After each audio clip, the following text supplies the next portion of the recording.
দিনাজপুরে ভাসমান খাঁচায় মাছ চাষ করে দৃষ্টান্ত স্থাপন করেছেন এনামুল হক। তিনি জানান, আগামী মাসে প্রায় ৩২ লক্ষ টাকার মাছ বিক্রি করার আশা করছেন তিনি। তার সফলতা দেখে মাছ চাষে আগ্রহী হয়ে উঠেছেন অনেকেই।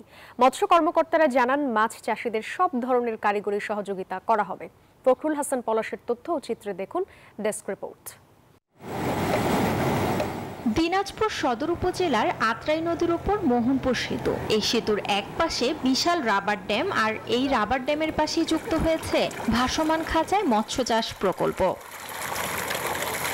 প্রথমবারের মতো খাঁচায় মৎস্য চাষ করে সফল হয়েছেন উদ্যোক্তা এনামুল হক। আত্রাই নদীতে পানির গভীরতাকে কাজে লাগিয়ে প্রথমে 10টি খাঁচায় শুরু করেন মনোসেক্স তেলাপিয়ার চাষ। প্রথম চালানে 5 থেকে 6 লাখ টাকার মাছ বিক্রি করেন এবং পরবর্তীতে আরো 30টি খাঁচা যুক্ত করেছেন। আগামী 1 থেকে 1.5 মাসের মাথায় প্রায় 32 লাখ টাকার মাছ বিক্রি করার আশা করছেন এই মৎস্য চাষী। সর্বমোট 40টা বর্তমানে আমার এখানে খাসি আছে। বান্ডেল থাকলে প্রতি সেনমানিতে টাকা বাঁচবে। বিকাশ সেনমানি বান্ডিল কিনে জিতুন প্রতি লেনদেনে।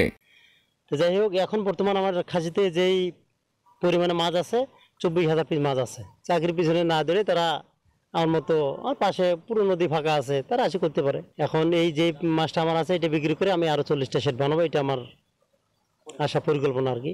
এখানে কর্মসংস্থান হয়েছে স্থানীয় কয়েকজন শ্রমিকের। অনেকে দূর দূরান্ত থেকে প্রকল্পটি দেখতে আসছেন। আচ্ছা, এখানে আমাদের ভাই 34টা খাঁচা আছে। আমাদের নিয়ম মতন এখানে 3 বার খাওয়া দেই, চলে আমাদের সংসারটা চলে, পরিবারও চলে। আমরাও এখানে 2 জন কাজ করতেছি, আমাদের পরিবার চলতেছে।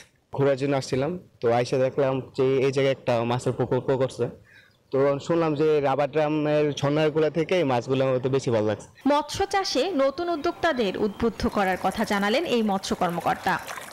পানি স্বল্পতার কারণে আমাদের একটু মাছের ঘাটতি এলাকায় আছে বর্তমানে। সেই কারণে আমরা চাচ্ছি জেলা প্রশাসন এবং আমাদের মৎস্য দপ্তর থেকে যে আমরা সহযোগিতা, যে আমাদের যে অবকাঠামো যতটুকু পানির সুযোগ সুবিধা আছে সেটাকে কিভাবে কাজে লাগিয়ে মাছ চাষে উদ্বুদ্ধ করা যায় এবং মাছের উৎপাদন বাড়ানো যায়। জেলায় প্রতি বছর 20,000 মেট্রিক টন মাছের ঘাটতি পূরণে নদীর পানি ব্যবহার করে মাছ চাষ গুরুত্বপূর্ণ ভূমিকা রাখবে বলে আশা সংশ্লিষ্টদের।